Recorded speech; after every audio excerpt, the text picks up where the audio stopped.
Hola amigas y amigos de La Mula, soy Alberto Ñiquen y esta es una nueva edición de La Mula Verde.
La Mula Verde llega gracias a Yachay. Crea hoy mismo tu tienda online en yachay.lat. Este 5 de septiembre se celebra el Día Internacional de la Mujer Indígena.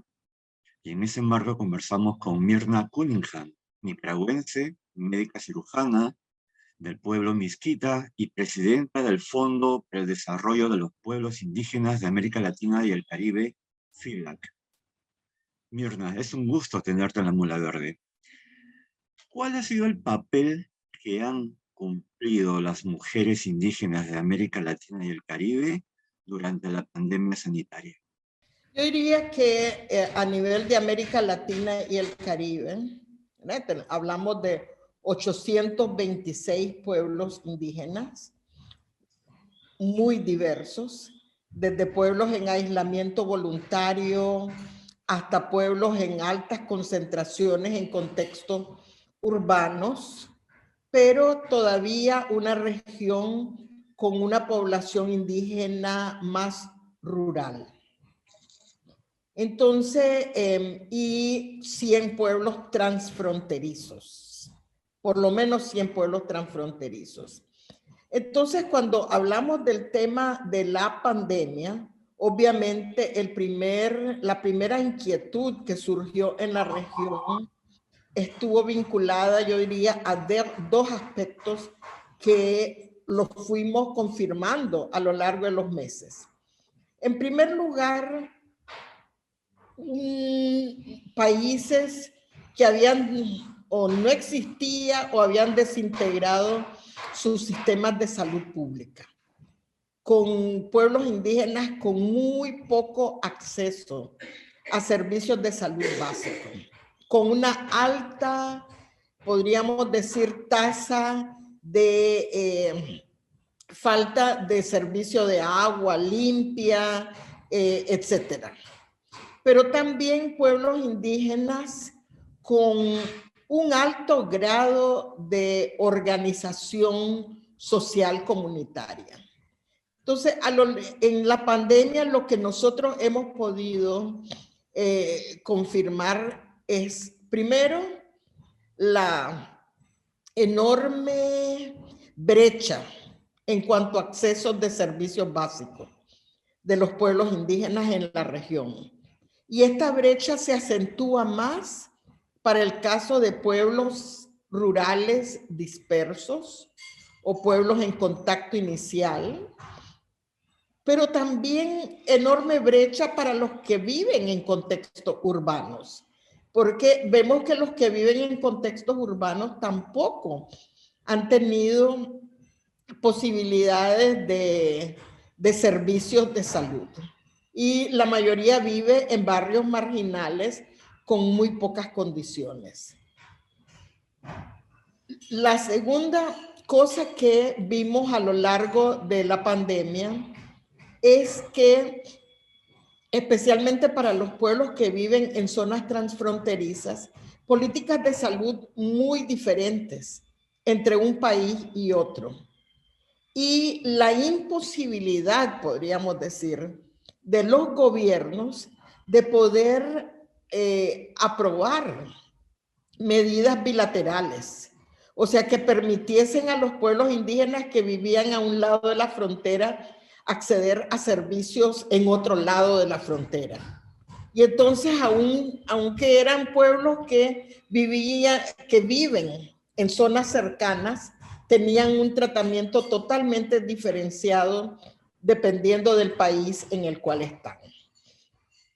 El otro elemento que vimos a lo largo de la pandemia es que todas las medidas de confinamiento aprobadas por los estados o las medidas incluso de atención con bonos o apoyo financiero de parte de los gobiernos, pues tuvieron muy poca respuesta entre los pueblos indígenas. Primero porque las medidas de confinamiento limitaron el acceso al mercado, limitaron las posibilidades de pueblos que se han vuelto monetarizados, digamos, de poder vender sus productos y poder acceder a otro tipo de alimentos. O sea, toda la reducción del circuito del mercado les afectó enormemente a los pueblos indígenas. Pero también vimos que en la mayoría de los países, las medidas de confinamiento también aumentaron todo el racismo, la xenofobia.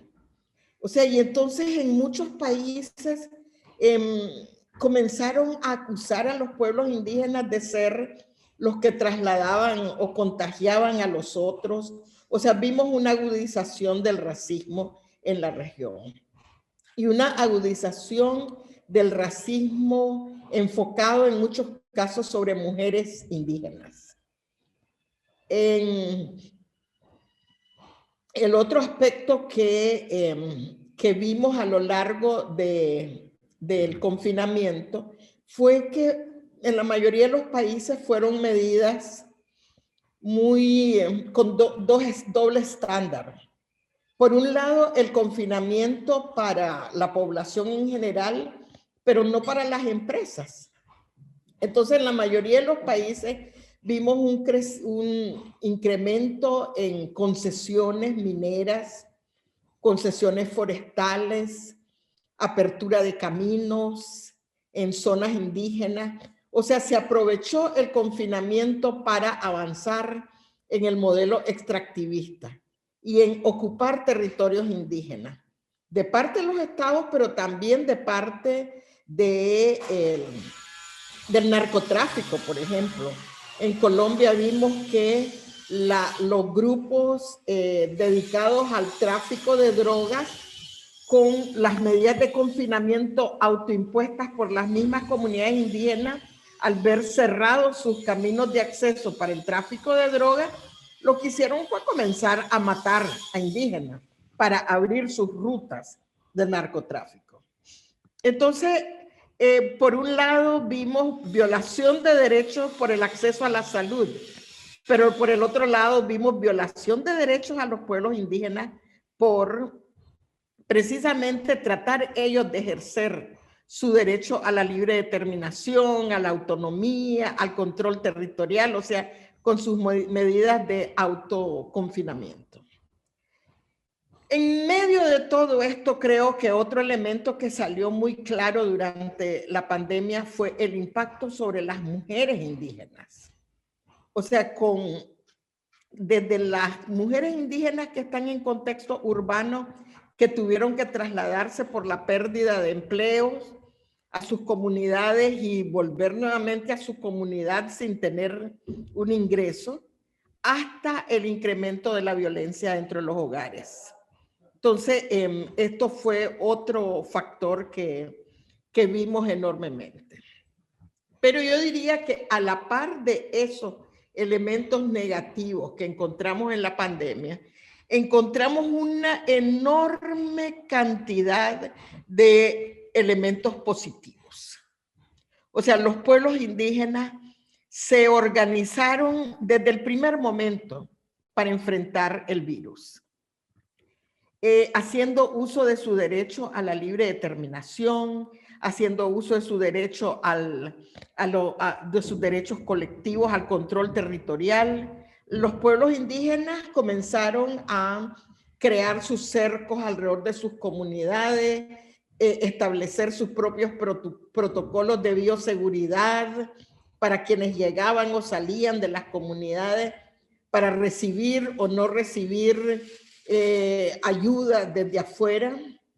Vimos pueblos indígenas revitalizando sus mecanismos de reciprocidad, de ayuda mutua en las comunidades, desde comunidades pesqueras, por ejemplo, que intercambiaban productos con comunidades de montaña adentro, o mujeres indígenas que comenzaron a coser y a preparar las mascarillas y a repartirlas en las comunidades. Jóvenes indígenas que comenzaron a utilizar de nuevo su idioma para producir materiales en distintos idiomas sobre las medidas de prevención ante el COVID. Nosotros hemos documentado desde el FILAC y desde la Plataforma Indígena Regional más de 100 buenas prácticas. Y estas buenas prácticas, nosotros llamamos buenas prácticas a las medidas adoptadas por los pueblos indígenas haciendo uso de sus derechos colectivos. Y yo creo que podríamos organizar estas buenas prácticas al menos en 5 tipos. Buenas prácticas de confinamiento y bioseguridad. Buenas prácticas vinculadas a la revitalización de modelos de gobernanza indígena y de reciprocidad y solidaridad.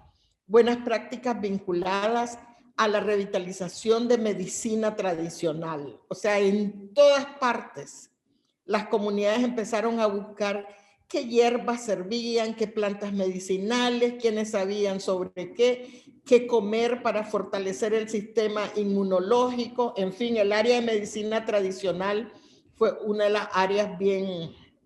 Y yo diría que buenas prácticas vinculadas al fortalecimiento de la espiritualidad indígena. O sea, haciendo ceremonias indígenas, haciendo ceremonias de sanación espiritual, ceremonias para prevenir el contagio, etcétera. Y buenas prácticas vinculadas a los aspectos de lenguas indígenas. Y creo que también vale la pena destacar algunas buenas prácticas para enfrentar el tema de violencia. Violencia institucional y violencia dentro de sus hogares. Entonces, creo que hemos visto con la pandemia, por un lado, que no hay, aún en medio de una emergencia como esta, políticas públicas diseñadas para enfrentar la situación de los pueblos indígenas. Pero también hemos visto que los pueblos indígenas se han apropiado del marco internacional de derechos humanos que se ha aprobado a favor de ellos y los han combinado con sus propias leyes indígenas de libre determinación. Durante esta pandemia, Mirna, también se ha visto que los estados han sido activos, por un lado. Algunos se han demorado, otros lo han hecho a tiempo, pero no necesariamente lo han hecho de la mejor manera. Por lo menos eso es lo que comentan algunos líderes, algunas lideresas indígenas. En cuanto a las políticas públicas que han llevado a cabo y que llevan a cabo los estados, ¿cuál es la mirada que ustedes tienen al respecto? En la mayoría de los países de la región ha habido, en nuestra región, mucho avance en el marco jurídico, pero la concreción de ese marco jurídico en políticas públicas interculturales, políticas públicas que responden a la visión de pueblos indígenas, encontramos muy poco en la región. Y además de eso, encontramos en la región muy poca información con desagregación étnica. O sea, no se sabe cuántos indígenas han sido afectados por COVID. No sabemos cuántos indígenas han muerto por COVID. ¿Por qué? Porque no hay información con desagregación étnica. Entonces, la falta de políticas culturalmente adecuadas y la falta de información no nos permite hacer una valoración basada en evidencias de la situación de los pueblos indígenas ante COVID. Ante esto, ¿qué han hecho los pueblos indígenas? Han creado sus propios mecanismos de monitoreo. Entonces encontramos, por ejemplo, en Colombia, la ONIC ha montado su propio sistema de monitoreo, ha tratado de identificar cuáles eran las comunidades en riesgo y cómo hacer para prevenir el contagio. Hemos visto en Ecuador comunidades indígenas que también han creado su propio mecanismo de monitoreo. Pero esto no se ha dado en todos los países. Hemos visto que posterior al COVID, 2 gobiernos empezaron a hacer información con desagregación étnica en Brasil y en México. Pero cuando uno compara los datos que llevan las organizaciones indígenas con los datos proveídos por parte de las instituciones del Estado, todavía no encontramos coherencia, ¿verdad? Hay información que se pierde. Entonces, efectivamente, yo creo que COVID le ha demostrado a los gobiernos que teníamos razón cuando hemos hecho los planteamientos de salud, de la necesidad de contar con políticas de salud intercultural, que teníamos razón cuando hemos hablado sobre la necesidad de información estadística con desagregación étnica, porque la pandemia lo que hizo fue poner sobre la mesa la carencia de eso. De hecho, cuando he conversado con algunas mujeres y varones originarios de la región, han manifestado lo que tú señalas. Esta pandemia ha evidenciado no solamente la brecha o la dificultad de los estados, de la sociedad en general, para acceder o para conocer las realidades de los pueblos originarios, ¿no? La deficiencia para acceder a los servicios de salud, de educación, y cómo nos ha costado entender para ayudar de una manera más efectiva. Entonces, esta pandemia evidencia cuán lejos aún estamos de entender y conocer la realidad de muchos pueblos indígenas.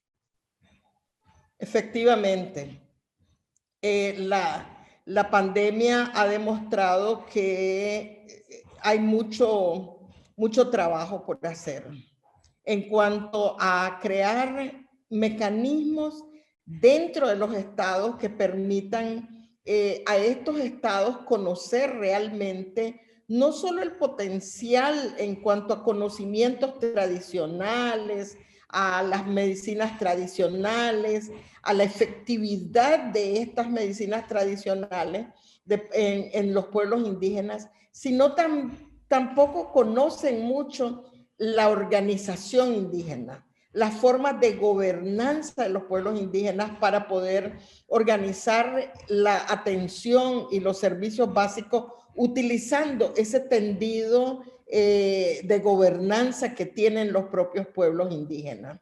Entonces, definitivamente la pandemia ha desnudado esa situación en nuestros países. Las mujeres indígenas han jugado un papel importante en diversas regiones y en diversos momentos de la pandemia. Han atendido en primer lugar a sus familias, sobre todo a las ancianas, a los sabios y a las sabias, ¿cierto?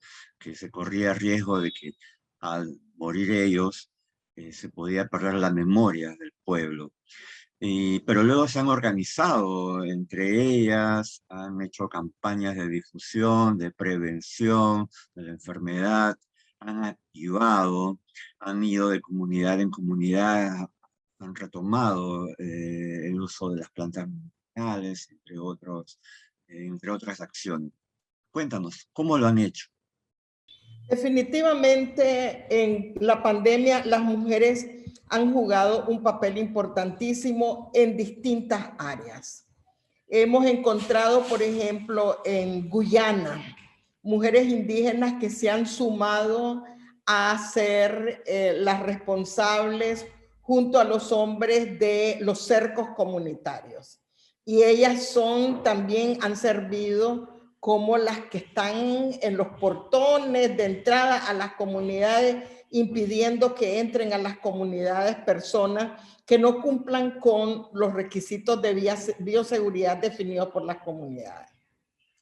Aquí en Nicaragua, donde yo estoy, en las regiones autónomas, las organizaciones de mujeres, por ejemplo, en el río Coco, que tiene el río Huanqui, que tiene 115 comunidades en la zona fronteriza entre Honduras y Nicaragua, la Organización de Mujeres Indígenas Huanquitani visitó junto con el Ministerio de Salud, comunidad por comunidad, las 115 comunidades, dando capacitación para prevenir el COVID en sus comunidades, distribuyendo formas o implementos para el lavado de manos, etcétera. Visitaron todas las comunidades y ayudaron en la organización de los sectores de salud que están definidos en nuestra región autónoma para la captación temprana o la prevención, etcétera.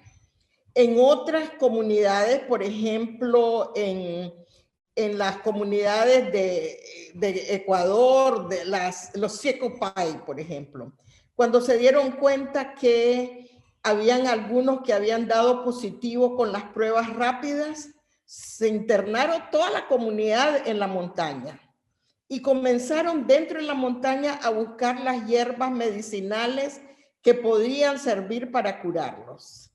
Y escondieron a sus ancianos en unas islas y ellos mismos comenzaron a utilizar estas plantas medicinales. Y una vez que las encontraron, salieron a compartirlo con otras comunidades. En otra zona, por ejemplo, las mujeres indígenas en la zona de Guatemala, en la zona de la laguna de Atitlán, lo que hicieron fue juntarse todas ellas y comenzar a enseñarle a las jóvenes a coser los cubrebocas para compartirlo con el resto de las comunidades. En México encontramos mujeres indígenas que, como no podían salir, comenzaron a diseñar un sistema de alerta ante casos de violencia contra las mujeres, porque tampoco estaba trabajando el sistema judicial. No había dónde poner las denuncias. Entonces inventaron un mecanismo utilizando tecnología moderna para poder divulgar los casos de violencia que sufrían las mujeres indígenas. En fin, encontramos en la región una serie de experiencias de mujeres indígenas en distintos campos. Y como señalás, efectivamente, muchas mujeres indígenas comenzaron a promover regresar a la chacra, regresar a sembrar alimentos tradicionales.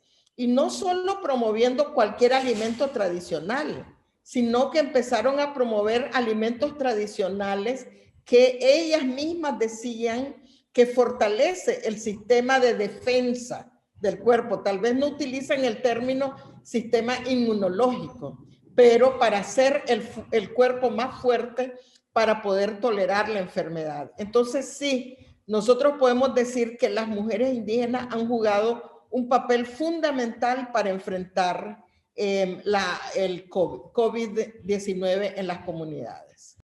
Otro tema que han resaltado las mujeres indígenas es el asistencialismo, un asistencialismo que ellas consideran que tiene una mirada occidental desde fuera de los pueblos originarios. Y sobre todo resaltan la importancia desde los pueblos indígenas en relación a la soberanía y seguridad alimentaria, y que ese asistencialismo no necesariamente va por ese lado, porque el asistencialismo lleva muchos productos alimenticios, por ejemplo, que no son propios de los lugares que reciben esa ayuda. Definitivamente importante. Hay que recordar que una de las estrategias que los gobiernos han promovido en nuestra región ante la pobreza ha sido precisamente la promoción de estos paquetes sociales. O sea, paquetes sociales que muchas veces significan promover alimentos que no son propios de las comunidades, ya sea en las escuelas o ya sea para promover el parto institucional, etcétera. Conocemos todas estas medidas de asistencia social. Y estas medidas de asistencia social han afectado mucho a las comunidades porque han sustituido las formas tradicionales de solidaridad y de reciprocidad que se practicaban en las comunidades. Entonces, ante COVID-19, efectivamente, las mujeres han tenido la oportunidad de comenzar a rescatar, a revitalizar, a poner sobre la mesa estas formas tradicionales de reciprocidad y de solidaridad que han contribuido a la seguridad y soberanía alimentaria.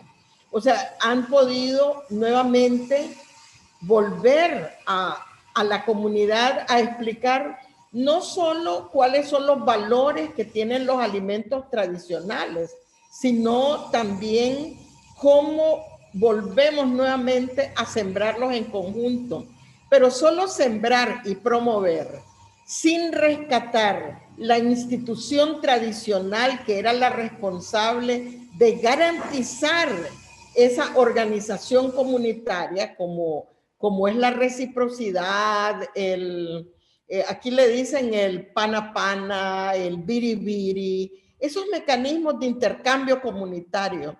Creo que esa institución económica comunitaria es un elemento central también de la seguridad y soberanía alimentaria y está siendo promovida por las mujeres.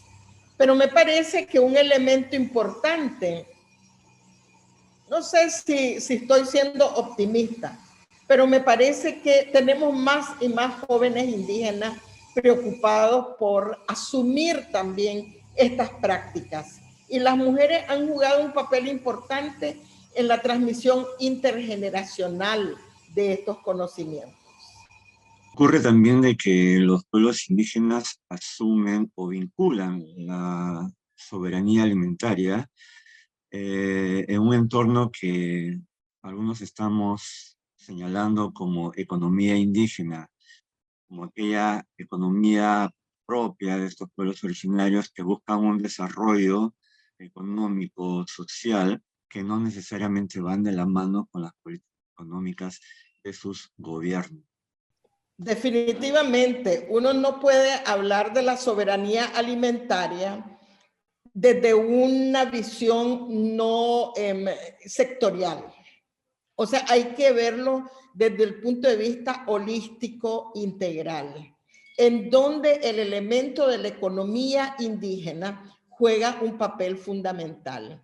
Y la economía indígena está basada en varios principios. Por supuesto, el principio de no acumulación, que significa compartir. O sea, compartir entre todos. Si yo tengo, todos tienen. Si otros tienen, yo también tengo. Ese principio es fundamental. El otro principio fundamental tiene que ver con lo que yo llamo las instituciones económicas propias de los pueblos indígenas.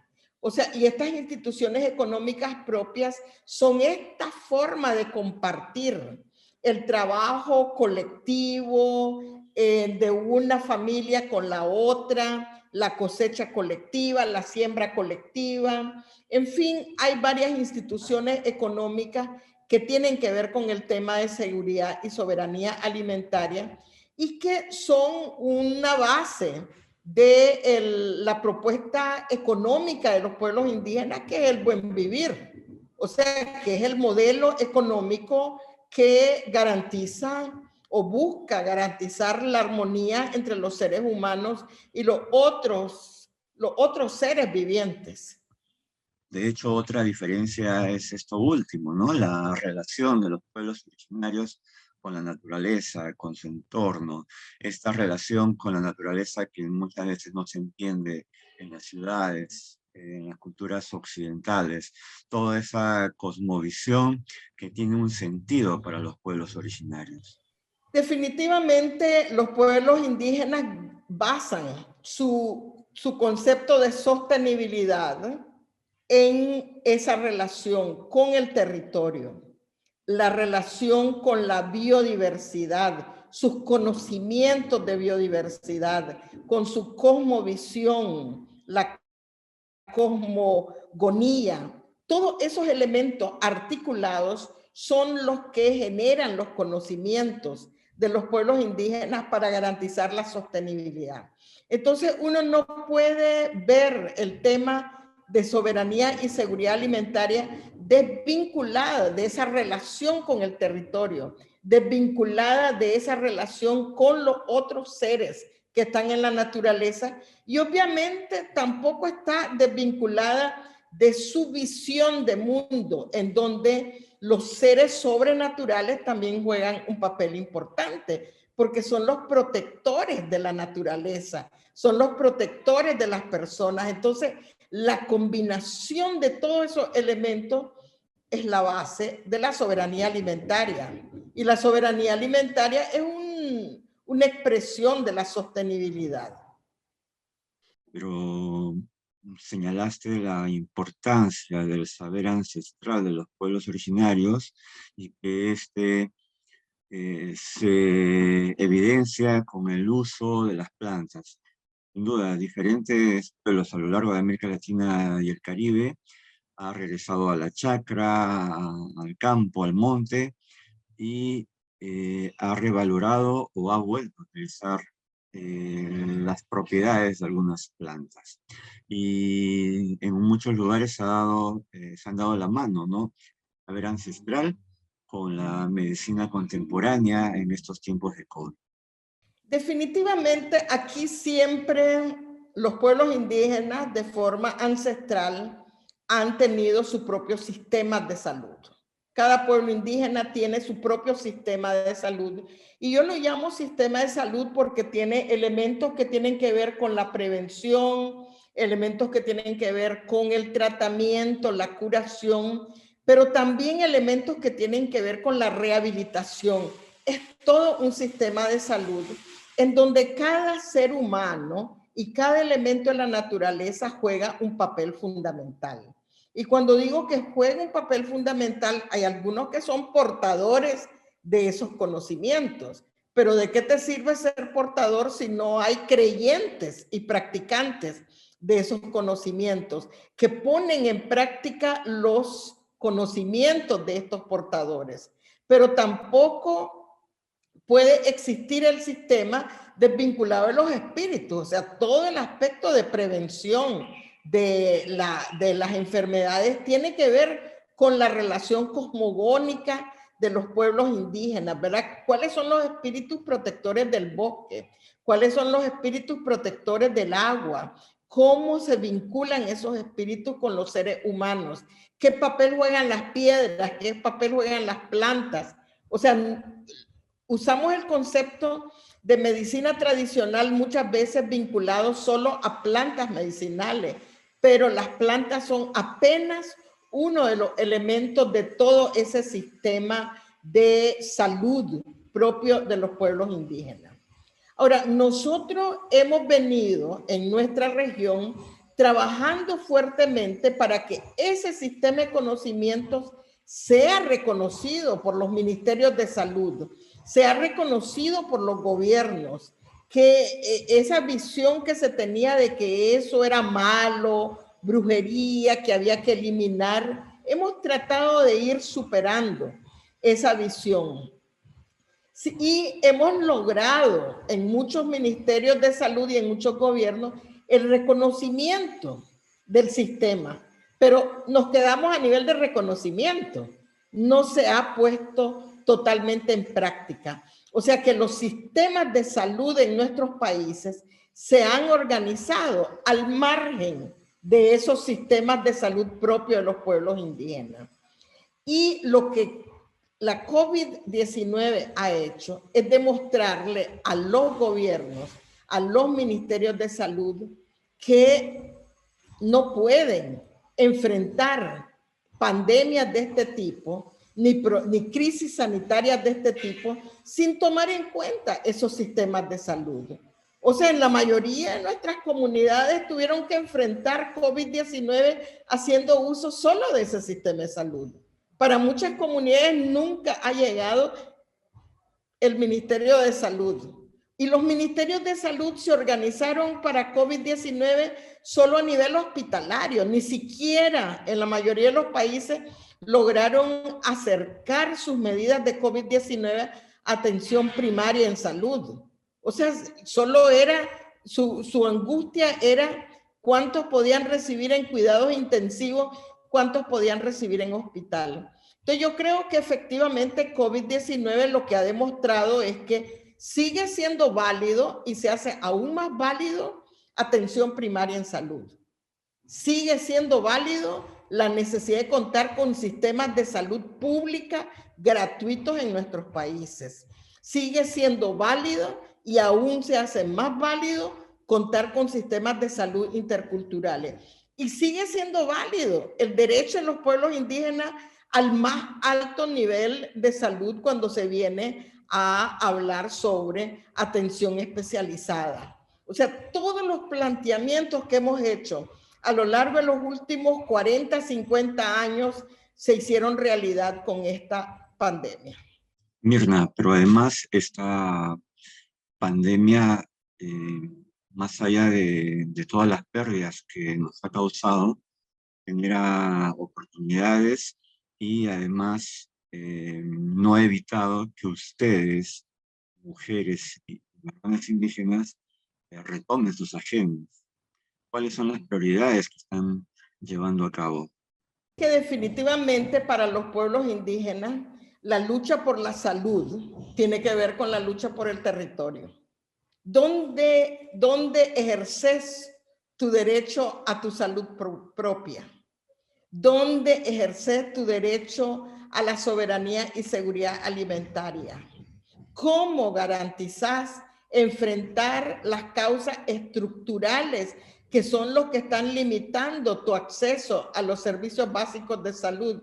Obviamente en el territorio, obviamente enfrentando el modelo económico extractivista, obviamente enfrentando un modelo económico que refuerza la desigualdad. Y entonces lo que nosotros hemos dicho es que frente a COVID-19 tenemos tres grandes tareas. Uno, responder a las medidas de emergencia. Emergencia en alimentos, emergencia en medicamentos, emergencia en salud. Pero en segundo lugar, enfrentar a los factores estructurales que son los que han generado esa situación de vulnerabilidad y desigualdad. ¿Cómo vamos a enfrentar otra pandemia si no tenemos acceso a salud, a agua? ¿Cómo vamos a enfrentar educación si esta es tecnológica y los niños no tienen, las niñas, los niños indígenas no tienen computadora, no tienen acceso a una banda ancha, no tienen acceso a internet? ¿Cómo vamos a generar soberanía alimentaria si nos están expulsando de nuestro territorio? Entonces, obviamente, esa es la gran tarea que tenemos. Y obviamente la tercera es enfrentar ese discurso de volver a la normalidad, a una nueva normalidad. Nosotros no creemos en una nueva normalidad que no tenga que ver con derechos de los pueblos indígenas. Entonces, ¿cómo aprovechamos también COVID-19 para seguir poniendo sobre la mesa una agenda de derechos de pueblos indígenas? Una agenda con el modelo económico de los pueblos indígenas, una agenda donde haya igualdad entre los seres humanos. En fin, esas son las 3 prioridades. Pero son prioridades que se retoman, ¿no? Y el aprendizaje, porque toda crisis también genera aprendizajes. ¿Cuáles son las enseñanzas de esta dura situación que estamos viviendo en la región y en el mundo? O sea, nosotros creemos que en el contexto de la pandemia aprendimos a mantenernos en comunicación como pueblos indígenas.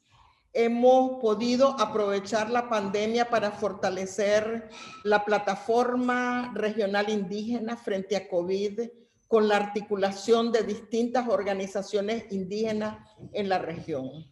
Hemos aprovechado la pandemia para mejorar nuestro sistema de generación de evidencias desde los pueblos indígenas para poder hacer nuestros planteamientos. Hemos aprovechado la pandemia para darle continuidad a nuestra agenda indígena global y regional. En fin, yo creo que lo que hemos aprendido con la pandemia es que no podemos utilizar el argumento del confinamiento o el argumento de la emergencia sanitaria para bajar la guardia frente a los factores estructurales que están afectando a los pueblos indígenas. Y esto solo lo vamos a lograr en la medida en que nos fortalezcamos organizativamente, en que nos mantengamos articulados y en que estemos en las decisiones, en la discusión sobre las decisiones más importantes en la región. O sea, no, como decimos nosotros, si no estamos en la mesa somos el menú. Nosotros no queremos que otros hablen por los pueblos indígenas. Tenemos que ser nosotros mismos y esto significa continuar desarrollando nuestras capacidades de forma articulada y estar en los lugares en donde se toman decisiones sobre nosotros. Y así como los derechos, la defensa de la tierra, la titulación de las propiedades, el acceso a la salud, educación, etc. Otra de las áreas, de los temas importantes para los pueblos indígenas son los efectos nocivos del cambio climático.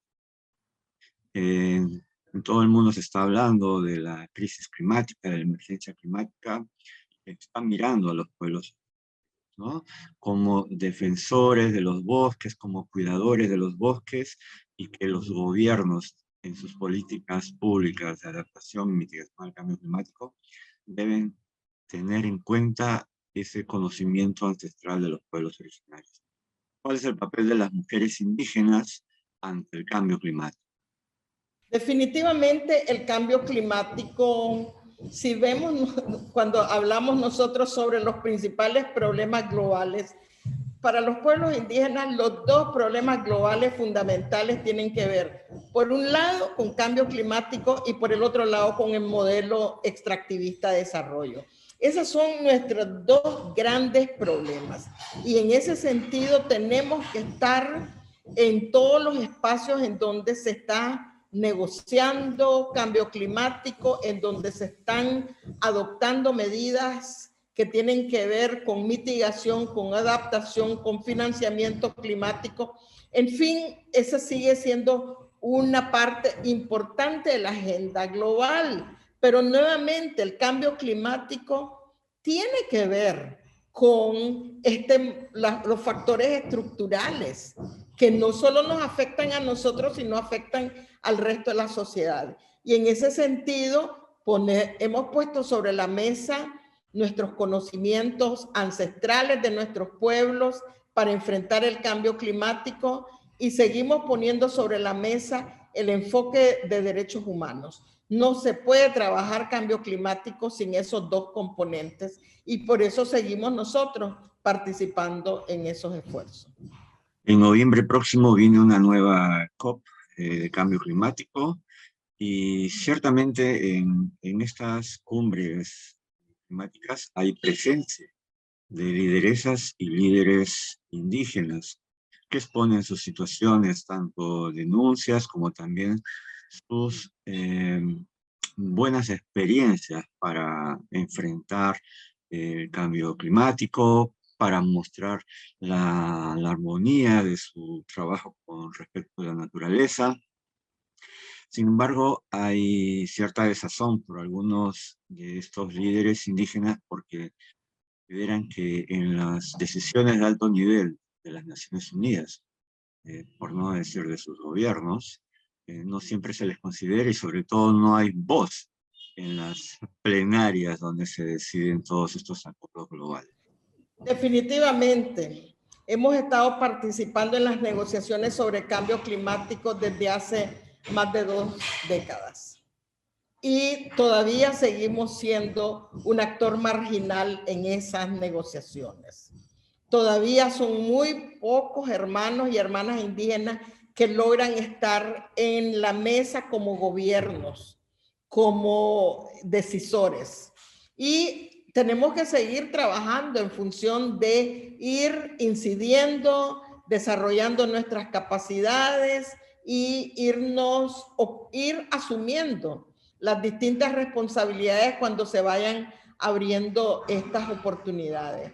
Yo creo que una de las cosas que hemos aprendido es que no solo tenemos que aprender nosotros y a entender a esos que están en los grupos de poder, sino que también tenemos que educarlos a ellos.